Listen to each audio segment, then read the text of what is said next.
victory that is as well. The first win of the season for Hyundai. And with me today, you will probably know her. You'll have seen her on social media presenting various rallies over the last few years. We have Sam Coleman with us today. Thank you for joining us today. Sam, how are you? Good morning. Thank you very much for having me. I would love to say that I'm great. However, I have just got home late last night back to the UK from Portugal, and it's just not the same. It's just not hitting the same. It's really not, no. I'm sulking myself, but for a very different reason, if I'm honest. I wasn't in Portugal. I was hoping for a really good event, so I'm one of these that does the Predictor app just for a little bit of fun, and I was on such a good result till the second to last stage, and it blew it out. So I've gone from like about 100 and odd points down to about 30, all because of poor Seb's puncture. I'm gutted for me, and I'm gutted for him, but we'll get on to that. Really, I know the highs and lows of rallying. I can't even imagine how poor Ogier was feeling after that.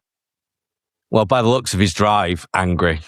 He wasn't best pleased, was he? I mean, I would be. Yeah, I mean, he's a professional and he will come back. At the start of the year, he came back with a slightly more reduced program than he did in 25. And I was curious, what is the minimum number of events he can do and still win the championship? This is Ogier. He's going for what? Is it 10th, isn't it now? I'm not sure on that one. I really fell for him for this one because this alone for Portugal, he was heading towards a record 8th Portugal win. So to have that puncture on the penultimate stage, I can't even imagine. And I was speaking to a friend who was co-driving, and Portugal is apparently one of the toughest in the calendar. It's the most rewarding and satisfying to get to that finish line. But that finish line seems a long way off when you're there for the week. So to know that and then know that he suffered that, or you just think, when you're a competitor yourself as well, you feel that, don't you? You know what it's like from a whole different ball game. Yeah, and I've had it myself. We had a bonnet come up on one event, smashed the screen, had to get out, had to try and put it again. But yeah, kind of ruined the event for us. And it's gutting. It's absolutely gutted. But as bad as it was for Seb, and we'll come back to Toyota in a bit. I want to do that in a bit. But as bad as it was for Seb, I just, my heart breaks for Ford, for M Sport. They're just not having the best time of it at the moment. And in particular, Josh, he has had a lot of pressure coming into his second year in the WRC and as technical lead driver. But he's been constantly outperformed by John, and he's had the worst of luck on almost every event now so far in this season. And we're very nearly halfway through. So he's having such a poor season. I really felt for him on this event. Yes, he made some mistakes. But then obviously we got to the final stage, the Super Special, where he just was a passenger. There was absolutely nothing he could do. It was just a mud bath. The conditions, the way that changed throughout the week was unbelievable. I mean, obviously I was out there. I was 3 hours away from Porto, but still the rain came down like nothing I've ever seen before. So I can't even imagine what it was like driving in those conditions, having it been so dusty and so dry one minute, and then it being such a mud bath. I was watching it thinking, oh, is this heading our way? You know, when you're preempting, getting away from the pool and getting inside, because those conditions came so abruptly. It's already a challenging event. So to have that kind of weather in there as well, tyre choice was a huge thing. It just goes back to show, doesn't it, how much of a difference tyre choice and tyre management can make on an event like that. Yeah, absolutely. It was two totally different events for the first day and a half or so to what came afterwards. It was amazing that they could even manage to get through at all. I think it was Taka that compared it to a bit like Safari, actually, in the way that the stage conditions. Really? It was nuts. I mean, I was encouraged by the fact that early doors, the Ford lads seemed to have quite a decent amount of pace. At one point, Josh almost got a stage win. He was certainly the fastest rally one, but it was taken away by Robert Verves a little bit later on, which is a crying shame. That would have been great after the weekend that he had. If he'd have managed to at least come away with a stage win, that would have done his confidence the world. Well, it would have helped. But he didn't even manage to get that. I really feel for him. I really do. Because he's now in a situation where he's done half the year pretty much. And he's just getting nowhere. What else can he do to change things for himself? How can he get something out of this year? It's incredibly difficult as well. And like we all know as competitors, the ups and downs of motorsport, you have a few bad events and then that good event picks you right back up and then you're ready for the rest of the season. But when it is just all negative, it gets so disheartening, and trying to build yourself back up again for a new event or the next stage or whatever it is, it's really, really difficult to stay in that positive mindset and that positive viewpoint of it all, because you just get so fed up, don't you? So yeah, I really, really feel for them. They need something good. They need a bit of good luck. It just seems to not be working in his favour at the minute, which is a crying shame. So whatever he's doing behind the scenes to keep himself going. Yeah. These are professional athletes at the end of the day, and they're really good at coming back and bouncing back. But there must come a point at which, as that person, you think, I just don't know what else I can do. I put in the work in, I'm trying really hard, I'm putting a lot of effort into the pace notes to make sure they're all right, and it's still not happening for me. I hope he gets a turnaround. I don't know if he's got a favourite event of the year that's still to come that might help, but I hope for his sake that at some point he either gets a stage win or he gets a decent result. To be fair, at the start of Portugal, I thought, great, things are going well. All right, he's not going to be on for a podium or anything, but he needs to just get to the end, finish, bank a result, and then he can build on that. And it just, as soon as the weather came, that was it. It just went downhill. The weather was so changing on Saturday. It created really deep gravel ruts.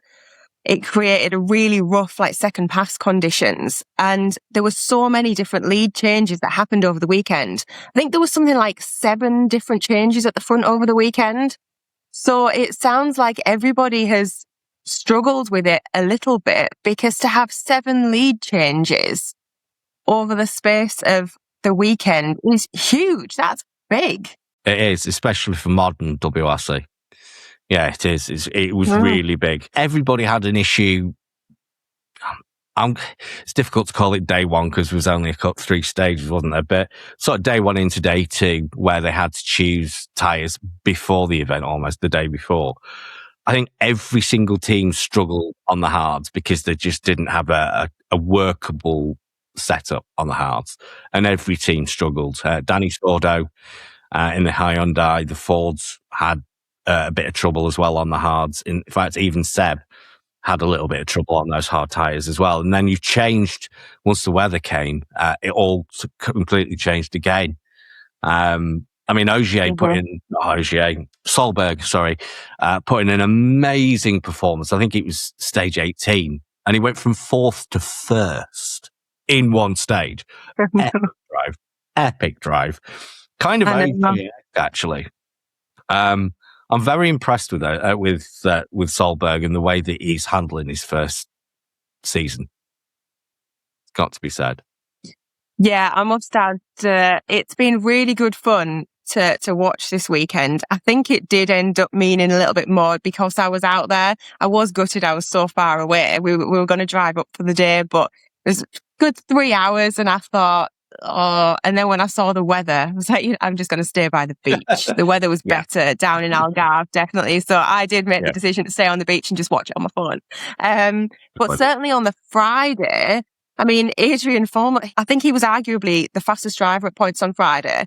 He was briefly leading the rally. He won the stages. He had winning pace, bless him, but really not the winning look. Which is a shame for him, because on Friday, he was doing really well, but with the punctures and brake issues,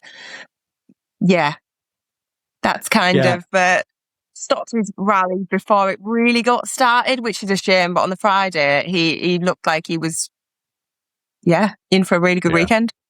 He was. And he got 5 stage wins over that event, which was really, really good. I think the only one to beat him was Ogier. In fact, I think Hyundai, generally speaking, had a very good event. Very much better than the tarmac events that we've had up to Press and Safari.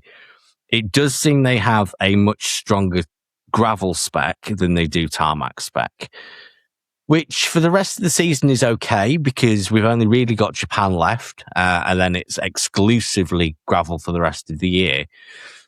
So I guess so long as they can maximize whatever they've got in Japan, they should be on and be able to compete for the rest of the year, which is positive. They were always there or thereabouts. If it wasn't Adrian, it was Thierry that were second, third, fourth. They were there or thereabouts, and they were all setting fairly similar pace, which was great to see after the last few events, especially obviously with Thierry crashing out in Croatia, was it, I think, or Canaries. So I'm positive for them. I do feel positive for them. I am a little bit worried that there may be some reliability issues, though. I don't know. I don't know if you saw it. I don't know if you noticed. So they came in. I think it was Formo came in to the end of the stage, and the engine just cut out, and he immediately restarted. So it wasn't too much of an issue, but the engine cut out, and it happened again to Thierry, I think a little bit later, a couple of stages later. They didn't seem overly worried, and it seemed to have been fixed once they went through service. But I am still a little bit concerned that the i20 is a little bit fragile. What do you reckon? I certainly think that Hyundai desperately needed this. The first win of the season, and I think from an emotional point of view, that will have given the team a really big boost because they're not consistently faster than Toyota, but they've executed a really clean rally when they needed to, and that issue from the puncture has definitely given them that opportunity to go for it because Toyota's dominated the opening rounds. So this win, I think it'll be potentially one of their most important recent victories. Yeah, they needed it, especially considering they were on for the win last time out. For their morale, I think it was hugely important that they closed this rally out. And I'm so pleased for them that they have. And for Thierry as well, to be fair, because as a team, he obviously leads it and he takes it on the chin when things don't go well. So to see them celebrate so hard on this win was great. I love to see that. The fact that they've got a competitive package on gravel, it must make them feel so much more happier and relieved because they can go into the second half of the season and know that they can bring things to Toyota. And maybe, just maybe, we might actually have a title fight on his hands and it might not be a clean sweep for Toyota. Be amazing because, it just goes to show, isn't it, that as soon as the weather conditions change, it can massively affect things up at the top. Like it can affect him throughout the whole rally. But to have those 7 different lead changes at the top throughout the weekend is crazy, really. As far as the car reliability is concerned, I don't know the answer to that. I think they have obviously had a really, really good event. I really hope that those slight engine issues aren't something that is going to affect them long term. If they didn't look worried, so I don't know what it was, but if they're not worried about it, then obviously that is good. So I'm not sure on that side of things, but certainly for the team, I think they definitely needed that. And if Ford managed to get on the playing field as well, we might even have a couple of stages being fought down as well. I've been toying with who I would pick as my driver of the rally, and for a lot of it, I was going to pick John Armstrong, purely on the heroic effort he had to put in when his power steering failed and he had to do 35k with no power steering.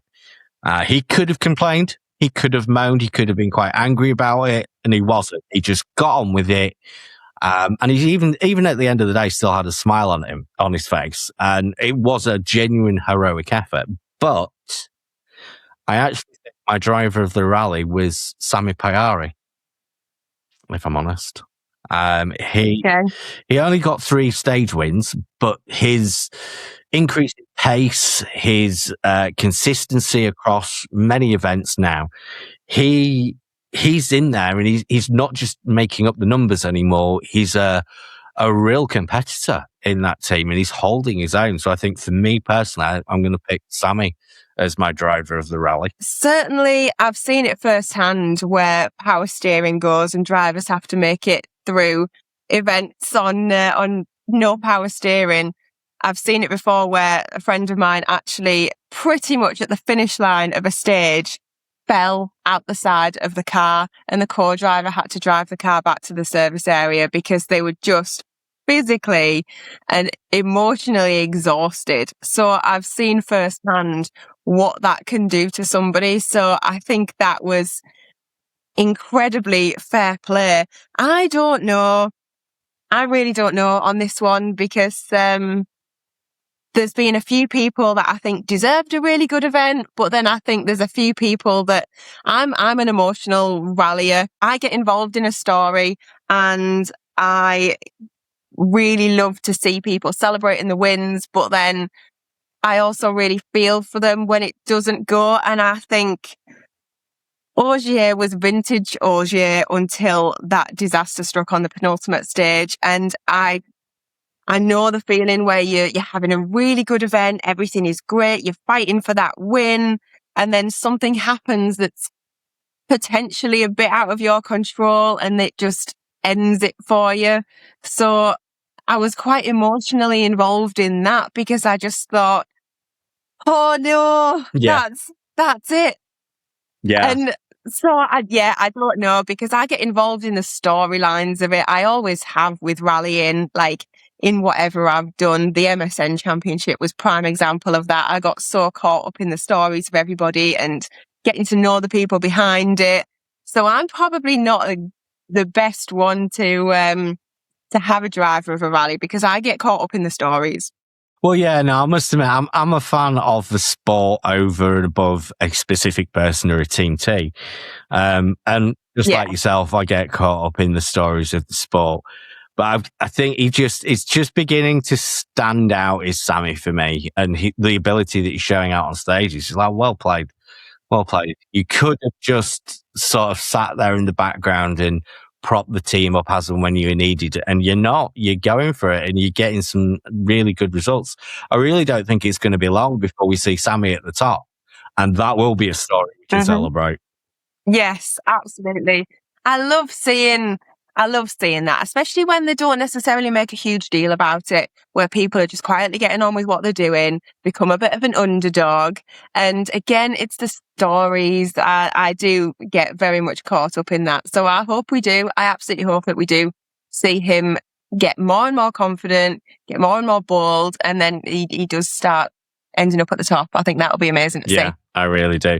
He does sort of remind me with his chilled out nature of Oyt Tanak. Actually, he's very laid back in terms of that. I mean, when you look at the likes of like Oliver Solberg in the Rally 1 car, he looked so strong in his breakout weekend and things. I really enjoyed watching that because on the Thursday and the Friday, he looked really genuinely capable of a good win. So I thought that was very exciting to see. It felt like Portugal was the first time Solberg looked completely comfortable managing the WRC rally at the front. So I thought that was interesting. And again, like through his story and his family involvement in the WRC, I imagine that was a really proud moment for the family as well. Yeah, because they are a very close-knit family, aren't they, the Solbergs? They win and lose together. He's had a spectacular start to his first Rally 1 season as Solberg, more than, I guess, the average Rally 1 driver would expect. You know, like Sami, for instance, who took his time learning the car. He's just gone in and won straight off the bat. And then he's had one or two events where he's not done as well. And then obviously Portugal, where he's come back. And like you say, he's managed the pitfalls quite well when things haven't gone as well. And he just seems a lot more level-headed. And he seems to suit that Toyota as well. He's really, really set fairly quickly. Be interesting to see how close he gets to the title. I'm still sort of backing Elfyn Evans for the title because he's been in so long. He still hasn't won it. He's been a very nearly man for a long time, and I want to see him get that first victory this year, and then go, do you know what? Yeah, I nailed it. Because every time we see him at stage end, he's always picking at his performance, which is great as a performance aspect, but I just want to go, I just want to see him go, yeah, I'm happy with that. I did it. I want him to get to that point where he's gone, yeah, it's great. Yeah, and like as a professional athlete, they are always going to focus on the things that you could do better. You do, don't you? Course. Everybody is their own worst critic. And when you're doing it at that level, you're going to pick up on those points where you could have done this better.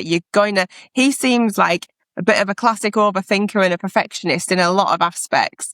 And I get that, like you have to be where he is. But I agree with you. It would be really nice to see him get to a finish and be like, yeah. Yeah, I want to see him get to the end of one stage and just go, yeah, nailed it. Just once. Yeah. Just once. If nothing else, just to make Chenny happy. That's what I want to do. There were quite a lot of stories, obviously, in Rally 1 across the board that we've covered, but there was also quite a few further down in Rally 2, not Rally 2, in WRC 2, sorry. I'm so excited to see Lancia back. I really am. People online I've seen say, oh, it's not really Lancia, it's Stellantis, it's just a Citroen or it's just a Peugeot. People have very, very short memories. In the very late 70s, they were taken over by Fiat. So in their heyday, through the Delta years, it was actually a Fiat company. So let's not forget that. So the fact that they are back with the Ypsilon and it's doing well, and Nicolas Greisin and Roussel are happy with the car, and they are now getting some success. This is such a great story for the sport. Yeah, I think in general, I mean, like we've already talked about, there's quite a bit of change happening in WRC at the minute, which is quite exciting to see, because I don't know about anyone else, but being completely honest, for the last few years, I've sort of dropped off following WRC a little bit, because not that it was samey, but I didn't find it as exciting, and that's probably controversial, but I do feel like this year there is a lot of sort of newer people coming up. There are people who are gaining more and more experience, getting a little bit older, seeing things a little bit differently, and the teams are progressing. New things are happening. There's a lot of chatter behind the scenes, and it's quite exciting.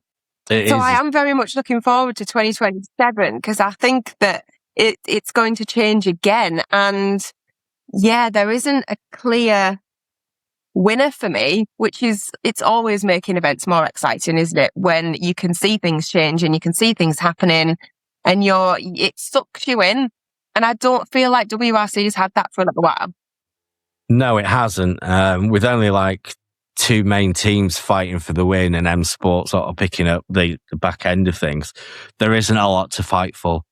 And I think that's one of the main things that people are constantly harking back to, like the 90s and the WRC era, where we had more teams, or like the Formula 2 era. We had a plethora of manufacturers to get behind. We don't have that at the moment. So hopefully these new regulations are geared towards getting more manufacturers in, and I hope that happens. But the fact that they've opened the doors to Rally 2 is amazing. Because like yourself, I have continued to watch the WRC over the years, but I have found myself sort of moving towards the ERC. I love the ERC. It is so entertaining. The competition is great, but it's the same melting pot of drivers and teams and manufacturers as it is WRC2 quite often. And to be able to have that melting pot next year compete with the Rally 1 boys, That's going to be so interesting, especially if the WRC 2 boys can get a win. Because at the moment, we don't know how close they're going to be. I really hope they're able to fight. I genuinely do, because that is just going to blow things out of the water and really, really make for a great season. I like that it's another stepping stone that we've got as well, because there's been bigger and bigger leaps throughout championships over the last few years. You've seen incredibly talented BRC drivers that are winning BRC, but then that step up to WRC is just too far. I like that there's now sort of a little bit more progression, because there are some amazingly talented drivers that I've seen come through BRC that you want to see how they would do on that next platform, but it's just completely out of reach for people. So there's been something missing for a little while for those guys, because they need that next level. So it's nice that there's a bit of a stepping stone coming now as well, where they can potentially compete a little bit more easily, and then put the cat amongst the pigeons a little bit. Yeah. Well, we've seen our current BRC champion, Will Crichton, in the ERC, isn't it? I think he's in. Yes. And he's doing actually really well. And that's proving to be a really good stepping stone for him. I reckon it'll take a couple of years if he can manage to keep the budget for 2 seasons in that. But that could lead on to WRC2 and then potentially further. What Will has got in his favour that a lot of the British drivers don't is the support network behind him through Motorsport Ireland. We'll actually be talking to Motorsport Ireland very soon, actually. John Coyne will be coming on the show, which is amazing. We've spoken to a couple of Irish drivers over the course of this, and they all have great things to say about Motorsport Ireland and the rally academy that they run. What we don't have, though, is that in Britain. We don't have a support network that can help train our drivers and take them from a British win up into the ERC or WRC2. I think it is definitely something I think Motorsport UK could look at. As to who might fund that, I don't know. But we definitely do need to improve that pathway. No, it's been so frustrating to watch sometimes, because there are incredibly talented drivers that I have no doubt would do amazing in that next championship up, that next step up, but the budget's just not there. And, things are getting harder. There isn't as much money in the world as there used to be. And it would be good to somehow support that, because then they've in effect got nowhere else to go. That's it. They've been BRC champion, might have won it 2 or 3 times. They've proven they've got the pace. They've proven they've got the ability. But then there's nowhere for them to go. And it's a crying shame, because I think it's then wasted talent. Yeah, it is. And it's not just the drivers that are suffering at the moment. The BRC itself is suffering. The field in the BRC is a lot smaller than it has been. We obviously don't really have a great deal of manufacturer support across rallying at all at the moment, especially at BRC. So it's certainly not what it used to be. I know that Motorsport UK are looking at that. So hopefully there's going to be some improvement, but we definitely need to look at improving that pathway, and not just for BRC champions, but for the juniors.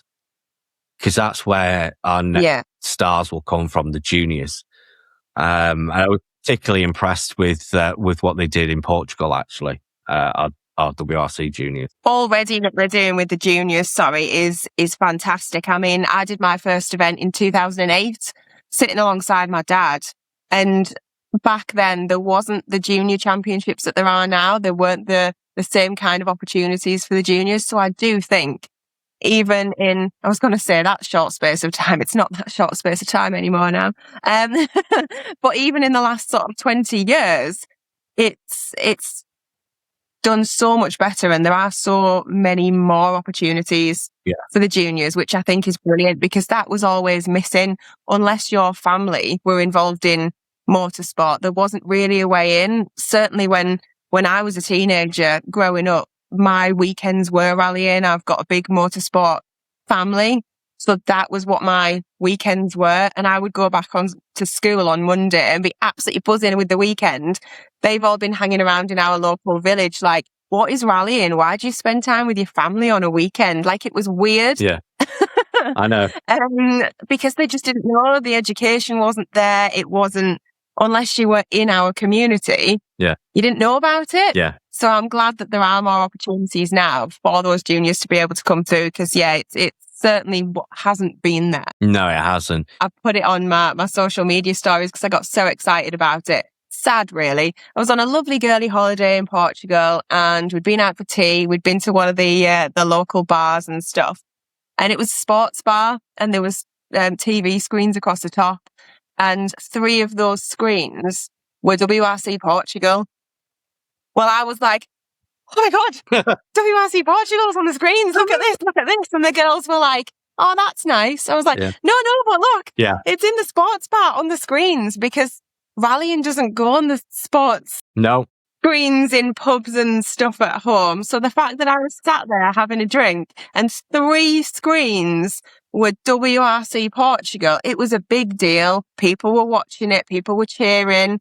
And I loved that. It created a whole different vibe because they were all different screens. It was different sort of aspects of the stage and the service area and things like that. Yeah. And it was amazing. Yeah. It was so good. Yeah. And it was being promoted. People were excited about it. And yeah, I loved that. I've only ever seen the WRC on a screen in a pub in Britain once. That was it. And to be fair, it wasn't me that put it on either. So it wasn't like that. But I've only ever seen it on one. Yeah, my friends are super supportive. I do stuff with supercars. I drive lorries. I do rallying, so I'm not necessarily a stereotypical girly girl. And they fully support me. So when I got excited about the fact that WRC was on TV, they got excited with me. They've been to a couple of events that I've done. A couple of the girls came to East Riding. Actually, I wasn't competing. I'd had a bit of an accident, so I wasn't able to compete. But Mark, who I sit in with, he was competing and a couple of guys from the team were competing. So I said I was going to go. And a couple of them said, well, we'll come with you, see what it's all about. And they weren't interested in rallying as such. They didn't know the people behind it, but they got so swept up in the atmosphere at the fan zone, seeing the cars come in, chatting to people. They were like, okay, we get it. This is like a whole different world that if you don't know about it, you just don't know about it. So yeah, they were fully supportive and got excited with me about the fact that rallying had made it onto the TV. Good. Good. It's nice. It's so easy to get sucked into the sport of rallying, though. We've just got to get them. We've just got to get out there and hook people into it a bit more, I think. Yes. Absolutely. I do wonder, actually, because I've been watching... Absolutely. So, as I said at the start, I've been watching Rallycross for the first time in a while, 3, 4 years or something. And they had the cross carts on, actually. And I do wonder, maybe, because obviously karting is very famous for being your first port of call if you want to go into a racing career. I'd quite like to see those cross carts as your first port of call for rallying. For 13, 14-year-olds, that sort of thing. Get them in a little cross cart. They're nuts. Have you ever seen them? Have you seen the cross carts? Oh, they are so good. So they're sort of like little off-road things. And you just sit inside it. That's it. There's not much really else going on. Outboard, open wheel job. But they're so much fun to watch. I know for a fact my kids would absolutely have a ball if I got those into one. But that would be an amazing start at getting people into the sport of rally.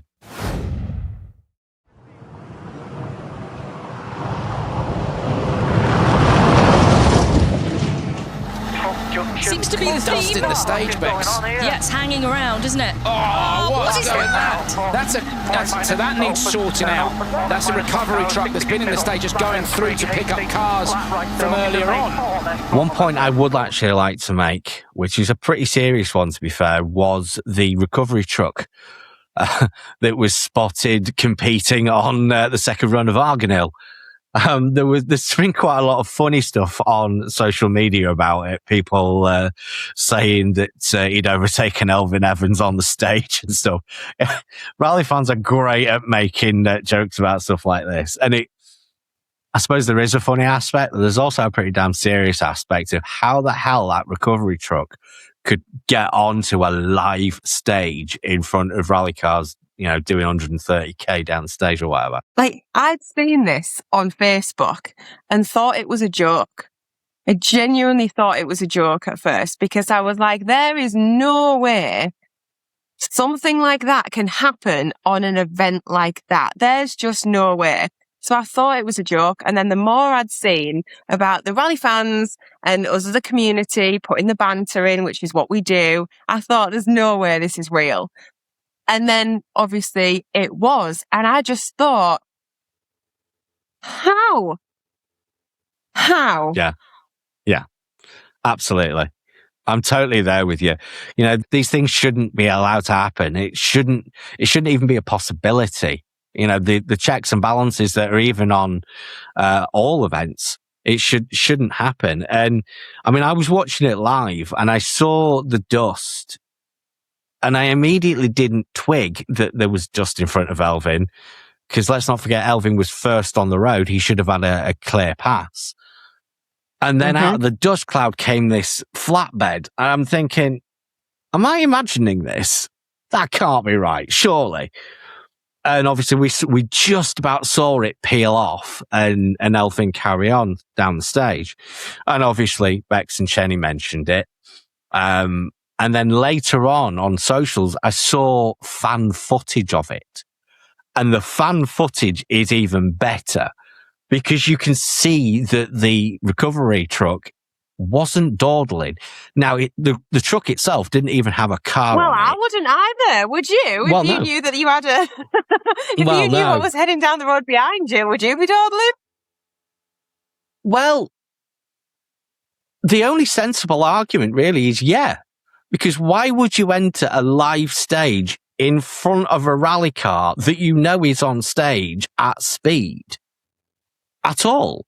So the only possible explanation is, did you enter? That's what I mean. He can't have known that the stage was live, but then why was he going at a rate of knots down the stage? It just looked very odd. I actually thought, to be honest, it was a fan or a member of the public, should I say, that was crossing the stage. Because we have seen members of the public on live stages before. Tractors, other cars, a bus, I think, on one occasion. We've seen it before. It's not the first time. What I don't think we've ever seen is a member of the organising team on a live stage like that. I don't think that's ever happened before. And I don't get how that happens. According to an article I read on motorsport.com, they passed 3 gates, 3 controls in order to get onto that stage. So what was happening on those 3 gates? Where was the checks and balances there? And if that wasn't as bad as it actually is, it's worse, because a little bit later on, there was a support car that entered the same stage in front of Johan Russell to go and support this recovery truck, apparently, according to the article on motorsport.com. I mean, it's bad enough you send one down or allow one to get through, but then to allow a second is just unforgivable. I don't get it. I don't understand how that's even possible. I don't understand, because there is so much safety involved in what we do. There's so much safety involved in our sport. There has to be. What we do is very, very dangerous. So the support procedures that are in place, the safety procedures that are put in place, have to be there. And being on the organising committee for forest events, I know what goes into that. I know the ins and outs of what you've got to go through to do the okay for a car to set off competitively. You have 3 safety cars minimum that goes through. How, with all the radio points at all the junctions, how has nobody given the start line just a little bit of a heads up, like, we're not okay? I don't understand. It should not be possible. It just shouldn't. So I have so many questions on that because I do not understand how that's happened, not only once, but twice. Yeah. It's insane. Yeah, it is. And they have been fined €15,000 as a result. And to be fair, they have launched their own investigation into that as to how that happened. But they've obviously entered after the safety cars and crews have gone through. Because otherwise that stage would never have started. The question is how... And they have to launch an investigation because that it's not okay. No, it's not. I can't even imagine what was going through Alvin's head when he came round that corner and saw dust. He did well not to catch him, to be honest, and bin it. And to be fair, I'm not sure he did lose 4 seconds. That was quite a long time. That's quite a lot of time. I don't think he was in the dust cloud for that long. I think he caught him fairly close to where he entered the stage and he pulled off fairly quickly too. So it was only a really short section of the stage where he had dust, but I don't think it equated to 4 seconds. It was also incredibly lucky that it was before the change in weather conditions and that he did see dust, because after all that rain, it was just a mud bath. If he didn't see that dust and it was just wet, that could have been a lot worse. That could have been horrific. If he'd have caught him and locked up because he'd have braked, he would have just gone in straight into the back of him. And I don't even want to imagine the mess. No. I mean, these rally cars are bloody strong. We know they're strong, but it would still have made one hell of a mess of that car and punted him probably off into a tree. It would have been horrendous. I'm really sad to say that wasn't the only issue that Portugal had. We've had numerous reports from drivers complaining of people standing in the wrong place. And this is so bad. There was this didn't get brought up, I don't think, on the live. And I forget who's on board I was watching at the time. I've watched a hell of a lot of motorsport this weekend. But we were on an onboard. And they were going down the stage and it was wet. It was a wet stage. And I clocked somebody down a ditch. So their head level was like below the level of the road, activating a camera. So what the hell are you thinking? The slightest wrong move and you have a rally car on your head. And it happened the accidents happened throughout the event. So this is highly possible. What are you thinking to stand in a place like that? And obviously recently, I'm not sure if you're aware, we've had an event in Europe where sadly a spectator has passed away in an accident. They were just in the wrong place at the wrong time. And it was a total accident. But these things, listen to the marshals. Please listen to the marshals. Just stay safe, because it's stuff like this. Accidents do happen and they will happen. It's the nature of the sport. It's just bloody dangerous. But we can do our bit too. Absolutely. Like I have completely mixed feelings on this, because it's so great that rallying is getting people out again. Like getting the fans out is amazing, but we do need to listen. We lost a stage on a local event because of spectators not listening to marshals. The safety delegate deemed it unsafe to run, so we actually lost the stage because spectators wouldn't move. And I think if you're a rally fan and you're there to support rallying, you want to watch rallying, just follow the rules that are in place. It's not difficult, but it could be the difference between life or death. But then on another note, I think the fact that people are coming out and watching rallying and are supporting motorsport. I mean, the crowds looked unbelievable in Portugal. Yeah. I think it was noted that it was something like one of the best attended rallies on the calendar. There was a massive atmosphere around the jumps. There was classic roadside fan sections. And I think that is amazing. I bet the atmosphere was amazing. So I do think the fact that we have them spectators out again, supporting rallying, watching rallying, it must make the ones that follow the rules and do everything safely and are there to support rallying in the best way possible. For those drivers, it must be awesome. Going over that jump, seeing all them lights, seeing all them spectators cheering you on, it must be awesome, mustn't it, that feeling? Yeah, absolutely. I get excited just thinking about it. That atmosphere must be amazing. Get goosebumps thinking about it, absolutely. Yeah. Especially at Faf Jump. Yeah. I mean, that's a box ticker.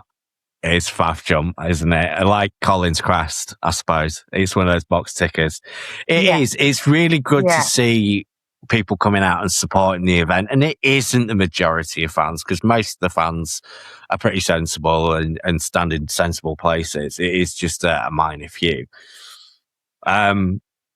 I wonder if the flush in numbers this year has kind of caught the organisers out a little bit, maybe if they weren't expecting those sorts of numbers, that maybe it's gone top of them. But yeah, you're right. It's nice that, especially with what's coming, that if we can continue that growth, because we need it to grow. Yeah. I mean, the other thing I suppose is that, we have amazing access to our sport. We get to stand close to the action that no other sport can offer. We get access to the drivers, and we need to protect that. And if you're, if as an individual, if you're going to stand somewhere that could potentially stop a stage, that's risking that kind of level of access for everyone. Yeah. And we can't do that, because this sport is mint. It really is mint. In the nicest way possible, for me, the people that don't want to listen to the marshals, the people that think they know better, the people that do really stupid, questionable things, in my eyes, are not real rally fans. They're not doing things to, respect our sport. They're not doing things to promote our sport. And it's very negative. So for me, they're not proper rally fans. And they can watch the live stream at home, if I'm being brutally honest, because like you say, we need to protect this. We need to protect our sport, because it is awesome. The atmosphere is amazing. The people that are involved are fantastic. You can get closer to the action than anything else. And it's had its stick over the years. People have definitely kind of poo-pooed rallying a little bit over the years, but I do think it is coming back with a newfound positivity, a newfound sort of lease of life. And we need to protect that. We want to see rallying on the TVs. We want to be able to see all these fans at these jumps. That atmosphere needs protecting. So I really, really hope that the minority do not ruin it. Yeah, absolutely. And the support is growing from grassroots level as well. I mean, I managed to catch a little bit of the Manx, and it looked mega.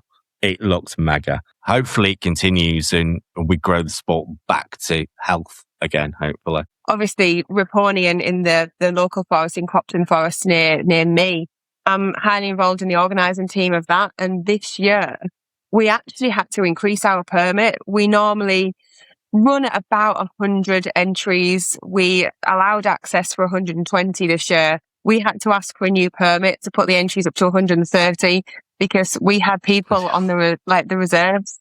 And the spectators that were out were immense. The crews were amazing. And we were a little bit caught off guard by that, because I've been involved in that rally for, must be coming up 10 years now. And this year it just seemed so much bigger. We've now got other sort of other smaller organisations wanting to be a part of it. Now, I don't know where it's come from, because we didn't particularly do anything different this year. It just seemed to find us. And it's been amazing, but it caught us off guard a little bit this year. It just seemed to be a whole new, bigger event. And it was so good to see so many families out. There was kids coming through the service area with the parents and stuff wanting to see the cars. There was people asking questions, which I thought was amazing. And I loved that. We've not had that for a few years. And it took me back to my childhood of, going out with my mum and dad watching rallies. And I thought it was so good that there was that kind of access to it. So I don't know what's happening this year, but like you say, even the grassroots rallying is becoming bigger, more popular, and getting people noticing it, I suppose. I mean, to be honest, Raponi and Malton have been two of my favourite rallies anyway. I'm from up here as well, so they're kind of my local events. Well done, good answer. And they are. They remind me quite a lot of the Cartel from back in the day. that sort of thing, in the Mintex, I think it was. It's those proper Yorkshire rallies, and it's probably that's attracted the extra attention.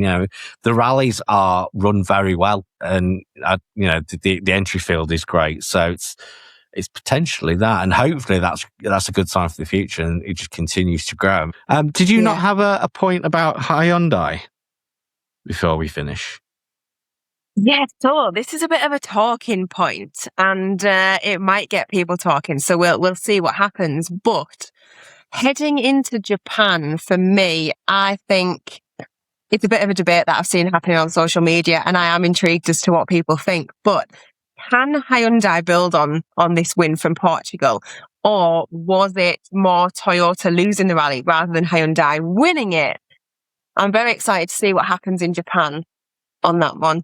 Okay, well, I've got my thoughts on that, but I'm interested to find out what your thoughts are on that first. Again, it's about the stories. I love that Hyundai had this for the team. Like we said at the beginning, they needed this. They really did. And they have the pace. They have that there. Yes, okay, Toyota had some bad luck. But I do think it's probably given them a boost that they needed. For Hyundai, I definitely think that it might have given them more of a taste to head into Japan knowing that they can do it. So whether they will push harder, whether it's sort of put Toyota in a position where they think, oh, I don't know. I am excited to see. I really want Hyundai to be able to continue this success. I think it'll make Toyota push harder. But I also really don't want this bad luck to keep happening, because that must have been awful from a competitor point of view for Ogier. It must have been horrific. Yeah. I don't think Toyota necessarily lost the rally. They didn't do anything wrong. He basically had a rock in the racing line, and it was just a rock on the racing line that he couldn't avoid, and that's rallying. So I don't think Toyota did anything wrong, and I don't think they lost the rally. But more importantly, Hyundai were there or thereabouts, and they were there all the way through the rally. So as much as they inherited the win, I don't see it as that much of a gift. Both Formo and Neuville both nearly led the rally. In fact, Formo did lead the rally at one point. He did. So I think as much as they've inherited the win this time around, I think that just evens the balance from the accident that Neuville had last time out. So I think that's just the rally gods just evening out the playing field. I think in terms of Japan, I think we're going to go back to as we were. I think Hyundai are basically going to have it handed to them by Toyota. However, the rest of the season is gravel. And I think the progress that they've made this time out in Portugal that's when we're going to see them bring the fight back to Toyota. I think so. Basically, I think Japan's going to be a bit of an anomaly going forwards, and then the rest of the season we're going to have a title fight, I hope. Like we've said, I don't think Toyota lost the rally because of anything that anybody did wrong. That's absolutely, but they did still lose the rally. So yeah, I am excited. I think hopefully we will have a championship battle, because they both have solid cars, they both have solid drivers. Both teams have the chance to really push for that next level, and it has been a little bit up and down over the last few events. So I am intrigued as to what will happen in Japan. Absolutely. And I want to see Adrian Formeau do well as well. He's been setting some really good times, some fastest stage times. I think the next step is for him to get his first maiden win with them. It's coming, and I'd love to see it happen this year for him. I'm really behind Adrian. I really like the guy. He's got a little bit too serious for me since joining Hyundai, to be fair, but I want to see him joke again. But then it's obviously working for him, because Friday at Portugal, he showed that. He set that pace, and it's obviously working for him. Yeah. I just want to see a bit more shake and bake at the end of the stages. I want to see him having some fun again. As much as obviously I want to see the pace, I want to see that side of it. Well, we're all about the banter, aren't we? That is what our community is. Exactly. As much as I love the actual competing side, I love the competitive nature of the sport. I love getting in the car, doing my belts up and getting onto any kind of stage. I love a forest event, but that banter in the service area where you can have that laugh with your fellow competitors. We're a small community. Yes, we support each other, but I love the banter. That is first and foremost to me what I miss when I'm not actively competing. It's definitely the banter. So I love seeing that, like you say, amongst the big lads as well. I think it's just good fun because that to me has always been what rally's about. That's brilliant. Right. I think that's pretty much a great place to end. Thank you very much, Sam, for joining us. And you'll be back, I'm sure, very soon. Don't forget to like and subscribe to all of our social accounts at TMFpod23 and check out our website at www.themotorsportfiles.com. That's it for us today. Thanks once again, Sam, and we'll speak again soon. Thank you for having me.